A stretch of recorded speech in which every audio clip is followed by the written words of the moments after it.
Alhamdulillah, jazakallah Ustadz atas penjelasannya. Baiklah, kita akan masuk ke sesi berikutnya ya Ustadz, sesi Ya, tanya saya mau jawab. izin sebentar ya. Oh ya Ustadz, baik. Ya, untuk peserta yang mau bertanya langsung dengan Ustadz bisa raise hand, dan apabila mau melalui chat juga bisa, nanti akan insya Allah akan dibacakan. Sambil menunggu Ustadz sebentar.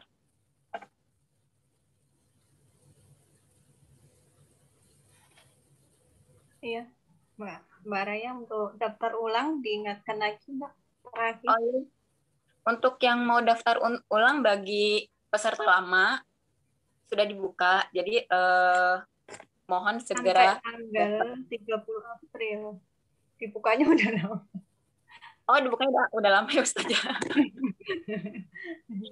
Iya. Kita masih buka pendaftaran bagi yang mau bergabung. Dan apabila ada saudara, tetangga, kerabat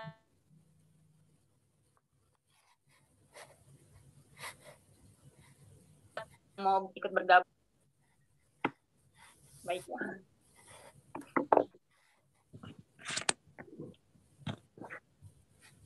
Baik,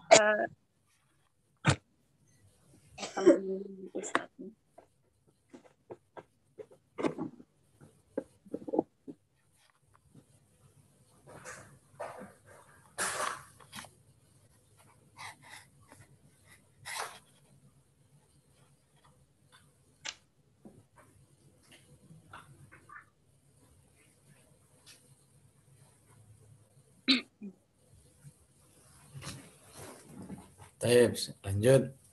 Ya, baik. Ustadz, ini ada peserta yang bertanya, tapi 2 pertanyaan. Itu saya jadi satu aja pertanyaannya atau satu-satu ya Ustadz ya enaknya? Ya, satu-satu boleh. Satu ya Ustadz ya. Ya. Oh, baik. Kita yang raise hand dulu aja Ustadz ya. Ya, boleh. Oke. Baik, Ibu Hartini dipersilakan mau bertanya langsung dengan Ustadznya.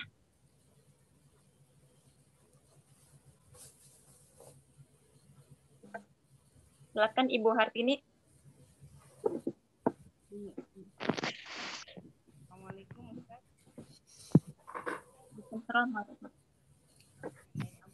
Waalaikumsalam.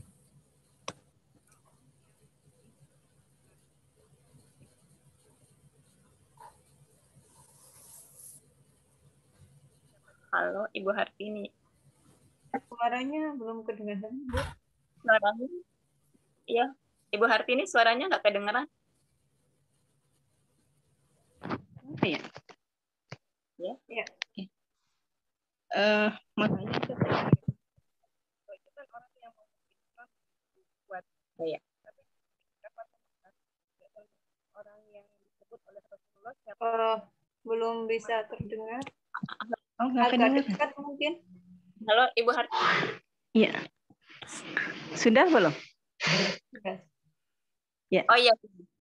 Iya. Ini Ustaz mau tanya tentang Abu Sufyan. Beliau itu kan orang yang begitu kuat memusuhi Islam ya. Tapi ketika Fatu Mekah, Rasulullah mengatakan barang siapa yang tinggal di rumah Abu Sufyan aman gitu ya. Dan beliau juga termasuk orang yang mendapat yang masuk Islam ya, dapat hidayah gitu, ada masuk Islam gitu. Bisa ya orang yang begitu mengusir Islam begitu kuatnya dapat hidayah juga ya.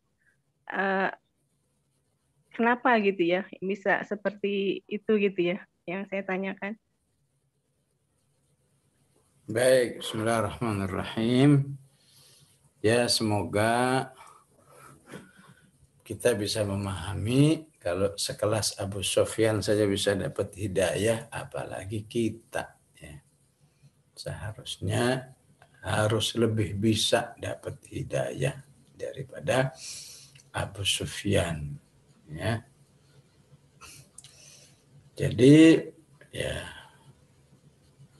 entah di majelis ini atau majelis yang lain saya sampaikan ya, manusia itu insya Allah akan dapat hidayah kalau dia mau ya. Kalau dia mau ya. Jadi pengertian yahdi man yasha itu bisa dengan dua hal. Allah akan berhidayah orang yang dikehendakinya, ya.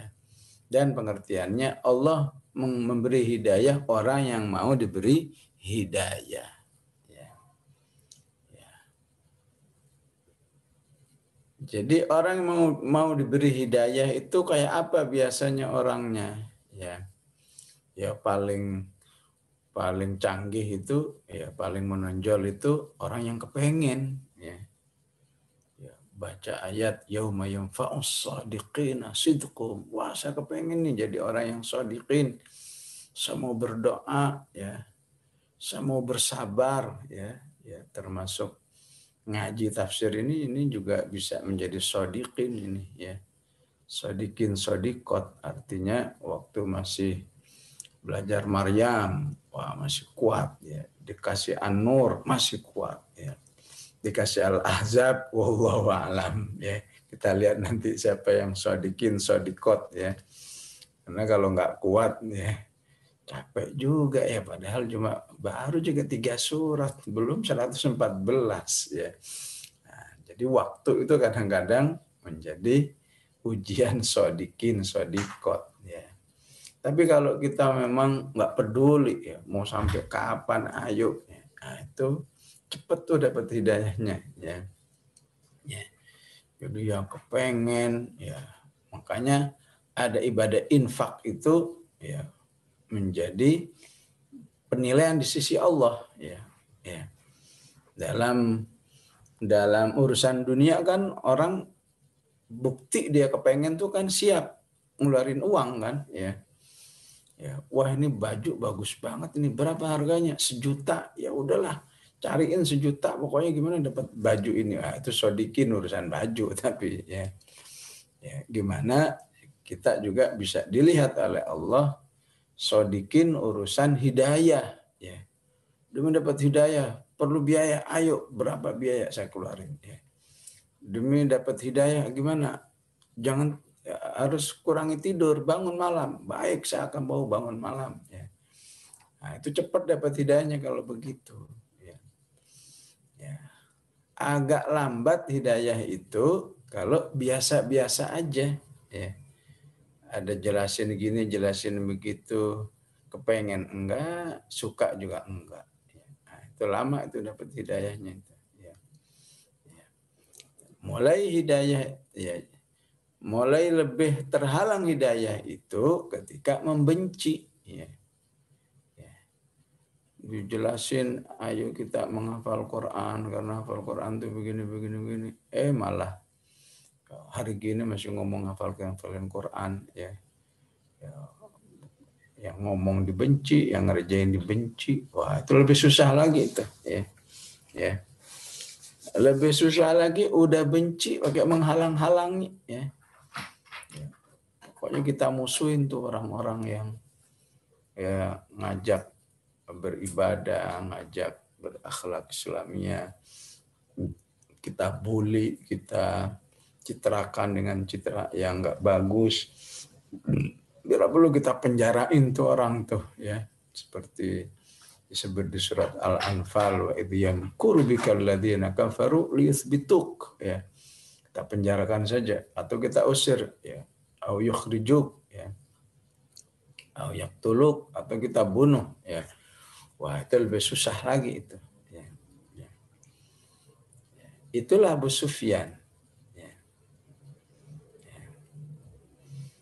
Tapi Rasulullah Shallallahu Alaihi Wasallam nggak henti-hentinya, ya, mencari celah, ya.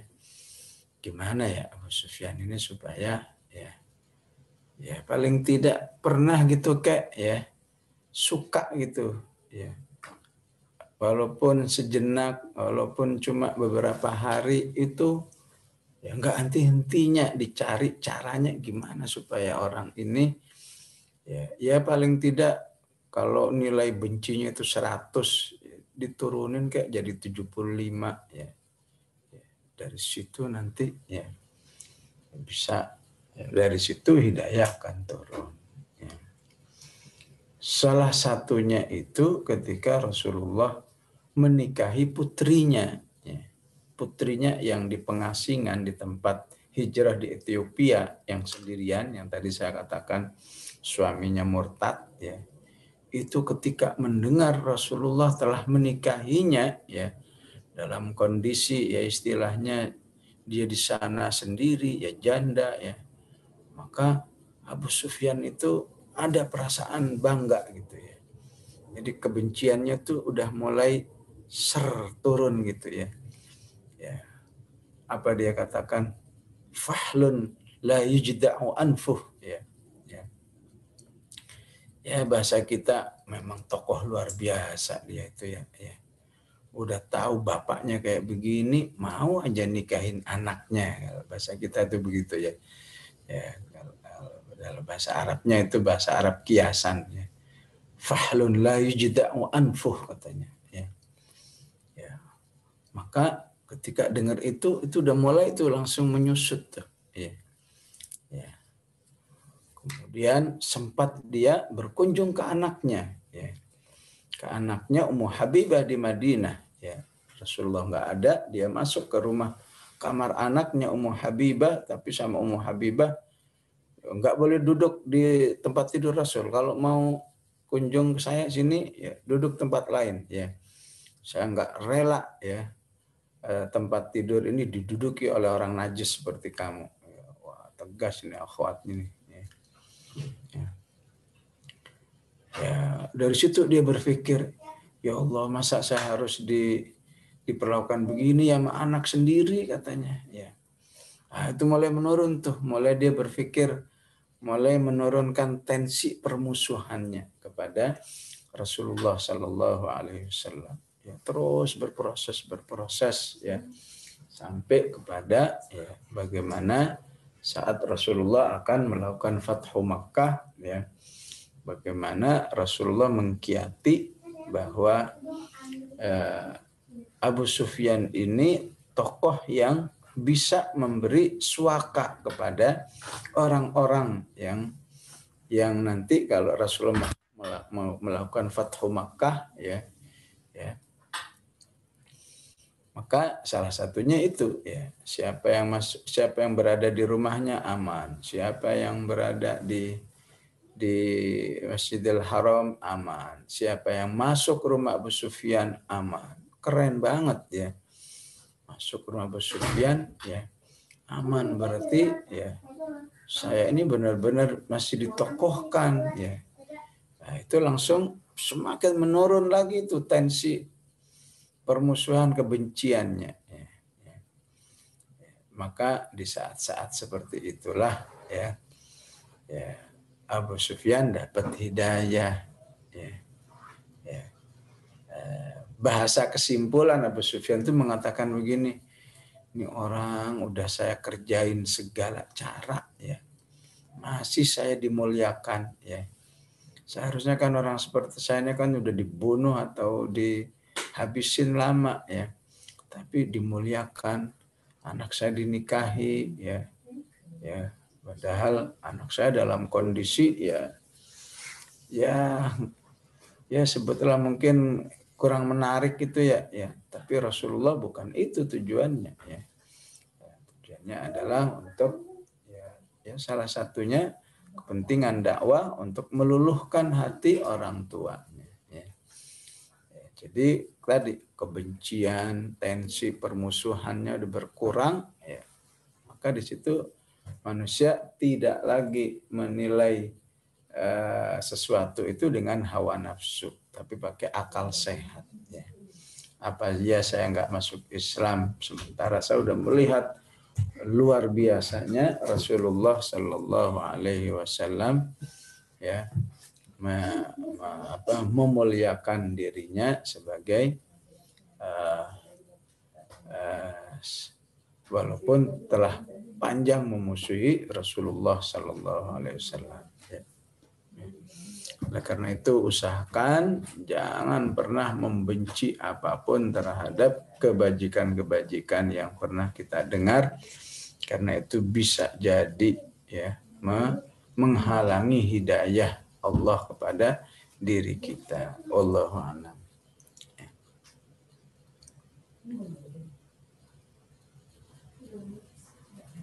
Belum dibuka, Mbak. Ya, jazakallah Ustaz atas penjelasannya. Ini ada pertanyaan berikutnya dari Ibu Rehanani Bahar ya. Silakan Ibu. Assalamualaikum warahmatullahi wabarakatuh. Waalaikumsalam. Ustadz, bagaimana ukuran menjadi shodiqin untuk seorang wanita? Karena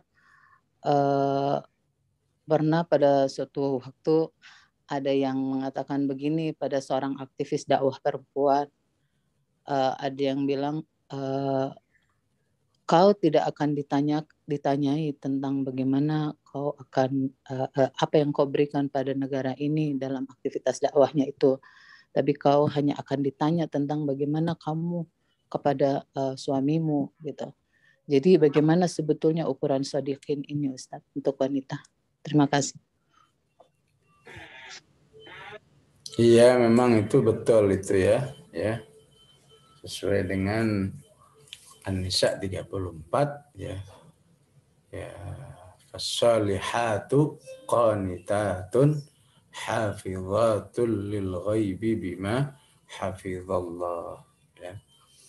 Bahwa kesolihan seorang wanita itu memang terletak kepada ketaatannya kepada suami.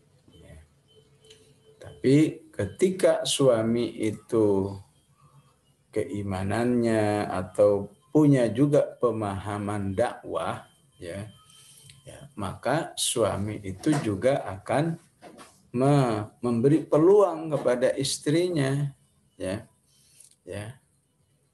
memang kamu itu dalam kendali saya, ya. Tapi karena kamu juga senang berdakwah, ya, ingin menjadi aktivis dakwah, baik saya mengalah, ya. Dalam kondisi-kondisi tertentu hak saya mengalah, ya. Silahkan kamu ya, aktif dalam dakwah, ya. Maka ketika kita bisa bangun seperti ini, itulah yang disebut dengan rumah tangga dakwah, ya. Kalau rumah tangga standar, ya memang betul begitu, ya. Tapi ketika rumah tangga itu sudah dibangun atas dasar rumah tangga dakwah, maka suami itu siap mengalah, ya. Karena suami itu sudah istilahnya udah menjual, ya, dirinya, hartanya, ya. Dan termasuk istrinya kepada Allah. Innallaha ishtara minal mu'minina anfusahum wa amwalahum bi anna lahumul jannah. Sehingga seorang istri bisa mengatakan, ya, apakah misalnya Abi, mohon maaf, hari ini saya harus bertugas dakwah, ya. Jadi mohon maaf nggak bisa, ya, menyiapkan ini, menyiapkan itu, Abi mandiri saja, ya. Maka rumah tangga dakwah tentu akan siap, ya. Tidak akan memberi penilaian, wah gimana sih kamu istri kok lebih mentingkan dakwah daripada suami, ya. Di sini bukan sebuah dipentingkan atau enggak, ya, tapi mengalah atau tidak, ya. Kalau suami yang memang tidak ingin mendukung dakwah, memang berhak dia mengatakan, oh nggak bisa, ya. Kamu jangan pergi, tugasmu itu di rumah, ya. Itu benar kalau memang dia tidak mendasari keluarga rumah tangganya dengan rumah tangga dakwah. Kamu harus lebih taat kepada suami daripada taat kepada dakwah, istilahnya itu benar, ya. Kalau memang dia tidak ingin mendasari keluarganya dengan keluarga dakwah, ya. Jadi tergantung mau yang keluarga standar, ya, yang tentu insya Allah juga, ya, ada pahalanya sendiri, insya Allah selamat dari api neraka, ya. Tapi kalau mau yang lebih tinggi lagi, ya, dengan harapan-harapan yadkhulunal jannata bighairi hisab, ada harapan-harapan, alladzina yarithunal firdaus hum fiha khalidun, maka ya, sudah mau nggak mau ya, baik suami maupun istri mengalah untuk Allah Subhanahu wa taala ya, dalam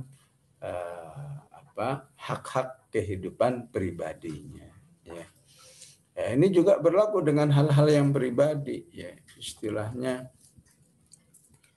bukankah menurut kesehatan itu orang tuh harus tidur 8 jam gitu. Ya betul ya. Tapi Allah minta mau nggak kamu kurangi ya, sehingga kamu menjadi orang yang kanu qalilan minal laili ma yahjaun. Ya. Maka kalau yakin insya Allah nggak apa-apa ya. Yakin insya Allah nggak bakalan nih kan, insya Allah saya dijaga oleh Allah, walaupun saya kurang tidur, insya Allah tetap sehat. Memang saya kurang tidurnya begadang, saya kurang tidurnya dalam rangka ibadah. Ya. Ya, tapi kalau kita mau memenangkan ilmu kesehatan, ya silahkan aja. Ya. Itu sesuai dengan balasannya. Oh, gimana sih kok kita malah suruh ngurangin tidur? Ayatnya kan qalilan minal laili ma yahjaun. Bukankah kita ini harus tidur 8 jam katanya. Ya, silahkan pilih. Ya. Allah katakan qad aflaha man zakkaha wa qad khaba man dassaha. Memilih orang yang selalu mensucikan dirinya atau memilih ya hidup tanpa pensucian diri. Wallahu a'lam. Jazakallah Ustaz atas penjelasannya. Baik Ustaz, kita ada pertanyaan melalui chat. Baik, begini pertanyaannya. Saya sekarang sudah menikah dan tinggal di rumah Bude suami. Kami tinggal di rumah Bude karena almarhum Pak D dari suami minta tolong sebelum meninggal untuk menemani Bude karena mereka tidak punya anak. Bude ini statusnya bukan mahram dengan suami saya karena statusnya istri Pak D. Pak D adalah kakak dari almarhum ibu mertua saya. Sejak awal, kami memahami bahwa Bude ini bukan mahram suami dan kami memilih tidak menggunakan pendekatan fikih di mana Bude bukan mahram. Tapi kami menggunakan pendekatan masalihul mursalah. Bude ini seorang diri dan tidak ada saudara kandung dekat di Pulau Jawa. Sehingga kami memilih untuk menemani. Apakah kira-kira keputusan yang kami ambil benar, Ustadz? Sementara masalah aurat, karena tinggal bersama kadang menjadi salah satu hal yang biasa saja, meskipun hanya di bagian yang terkena air wudhu. Begitu, Ustadz. Ya, pada hakikatnya berbuat baik kepada dzawil qurba itu diperintahkan oleh Allah ya. Wa'budullaha wa la tusyriku bihi syai'aw wa bil walidaini ihsana wa bidzil qurba ya. Saya kira ini termasuk wa bidzil qurba ya. Ya, tentu ini merupakan satu kebajikan tersendiri ya di sisi Allah Subhanahu wa taala ya. Adapun kekurangannya ya memang ini perlu proses yang panjang ya. Nggak bisa sekedar dikatakan terlek ini aurat ya, kamu harus begini nggak bisa begitu juga ya. Paling tidak harus memproses ya. Jadi harus berawal dari bagaimana budenya bisa punya ya, istilahnya ghirah islamiyah ya. Jadi kalaupun dia nanti suatu saat sadar aurat, tapi karena sebuah proses ya, sebuah proses kesadaran berislam, bukan sebuah instruksi. Ya. Maka kalau memang kitanya memproses yang kita inginkan, maka insya Allah ya masa proses menuju ke sana yang berarti ada aurat yang belum tertutup rapi ya. Insya Allah diampuni oleh Allah Subhanahu wa taala. Yang penting tidak dalam posisi ya udahlah bagaimana lagi sih emang Adatnya kita itu begini ya, kalau sama saudara ya, lagi ini sama katakan ponakan mantu ya biasa aja lah, ngapain sih ribet-ribet amat, yang penting jangan dalam posisi seperti itu ya. Yang hukum tetap hukum ya, adapun ya, perlu proses panjang, insya Allah dimaklumi oleh Allah Subhanahu wa Ta'ala ya. Ya, pihak istri juga bisa membantu sedikit demi sedikit ya, diskusi-diskusi kecil tentang keislaman, tentang ketakwaan ya. Ya siapa tahu bisa nyambung bahwa ya sempurnanya memang seperti ini gitu ya. Allah ya, memang kalau nggak dipahami secara kesadaran hukum ya bukan pengetahuan hukum ya. Jadi kalau bab ini dipahami pengetahuan hukum, maka kesannya ribet amat sih ya. Ya. Memang takut apa sih ya? Takut fitnah apa sih ya? Bude kan juga udah tua istilahnya ya. Ya. Ya masalahnya kan bukan itu ya. Masalahnya ini hukum ya. Karena itu perlu kesadaran hukum ya. Kesadaran hukum itu berarti ada kesadaran iman, kesadaran ketakwaan, bukan pengetahuan hukum. Ya, baik seperti itu insyaallah. Wallahu a'lam. Sallallahu alaihi wasallam. Muhammad wa ala alihi. Jazakumullah Ustaz. Ustaz masih bisa satu pertanyaan lain Ustaz, atau sudah cukup atau gimana Ustaz? Ada hubungannya nggak dengan tema? Iya. Kalau ada boleh. Berhubungan sama pertanyaan yang tadi yang barusan Ustaz. Boleh Ustaz? Ya udah. Baik. Ini pertanyaan yang keduanya nih Ustaz. Kadang kan suasana hati antara kami, saya, suami Bude, menjadi dingin karena ada beberapa perbedaan ritme hidup. Saya agak khawatir suasana ini membuat kami berdosa tinggal di sana karena khawatir membuat beliau tidak nyaman dan timbul penyakit hati antara kami dan statusnya yang bukan mahram juga. Jadi pertimbangan, tapi di satu sisi kami ingin membantu Bude yang berstatus janda ini. Kira-kira baiknya gimana ya Ustaz? Ya pertama harus yakin ya bahwa tinggal di situ itu dalam rangka tadi wabidil qurba ya, berbuat baik kepada kerabat ya. Kemudian ya, tadi itu kan bukan kehendak ya, pihak suami istri tapi kehendak Bude ya. Jadi pihak suami istri di sini memang sudah punya satu mental ya, mental sebetulnya sih kalau bukan karena istilahnya ingin berbuat baik pada kerabat, kami lebih suka ya, lebih suka mandiri, tidak ngumpul di sini ya. Itu intinya seperti itu ya.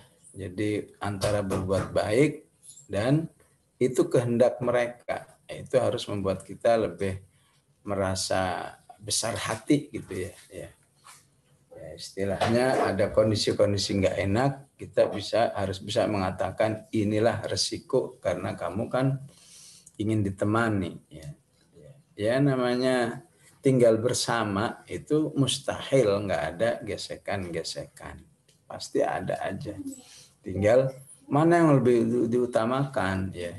Bersama ada gesekan, sendiri ya silahkan ya, nggak bakal ada gesekan, paling gesekan mah tembok ya. Kalau gesekan perasaan udah aman ya syukur-syukur satu saat ya, si budenya menyatakan ya, keinginan aslinya, istilahnya cukup sampai di sini, saya mau tinggal sendiri aja ya, insya Allah udah siap. Udah. Kita kan juga udah siap kepada aslinya, memang harus tinggal sendiri, tidak berada di dalam satu rumah dua keluarga. Baik, langsung kita tutup ya. Bismillahirrahmanirrahim. Alhamdulillahirabbil alamin. Allahumma shalli wa sallim ala sayyidina Muhammad wa ala ali sayyidina Muhammad. Allahumma ighfir lana wa liwalidina warhamhum kama rabbawna shighara. Allahumma innaka afuwun tuhibbul afwa fa'fu anna. Rabbana la tuzigh qulubana ba'da idh hadaitana wa hab lana min ladunka rahmah innaka antal wahhab. Rabbana hab lana min azwajina wa dhurriyyatina qurrata a'yun waj'alna lil muttaqina imama. Sallallahu alaihi sayyidina Muhammad wa ala alihi wa sahbihi wa sallam. Alhamdulillahi rabbil alamin. Wassalamualaikum warahmatullahi wabarakatuh.